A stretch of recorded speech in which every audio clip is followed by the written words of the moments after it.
ఖమ్మం జిల్లా వైరాలో కాంగ్రెస్ ఎమ్మెల్సీ అభ్యర్థి తీన్మార్ మల్లన్న పర్యటించారు. వరంగల్, ఖమ్మం, నల్గొండ పట్టభద్రుల ఎమ్మెల్సీ ఎన్నికలలో భాగంగా జిల్లాలో ఏర్పాటు చేసి సమావేశం ఆయన పాల్గొని మాట్లాడారు. గెలిస్తే ఏం చేస్తామో మనం చెప్తుంటే బీఆర్ఎస్ కు నినాదం లేదు, ఆ పార్టీకి అభ్యర్థికి మద్దతు కరువైందని విమర్శించారు. బీజేపీ అభ్యర్థి జనంతో సంబంధం లేని నామమాత్రపు వ్యక్తి, ఆ రెండు పార్టీల అభ్యర్థులకు టికెట్ రాకపోతే ప్రశ్నించింది నేను అని తెలిపారు.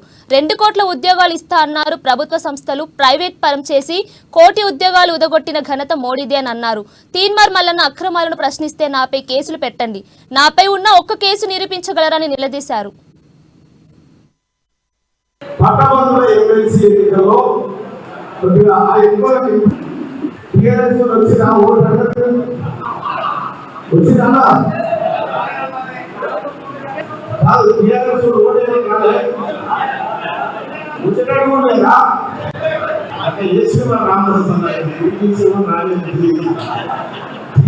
పార్టీ నాయకులు పట్టభద్రుల ఎమ్మెల్సీ ఓటుకు వస్తే అడగాల్సింది ఒకటే, ఈ ఉప ఎన్నిక ఎందుకు వచ్చింది?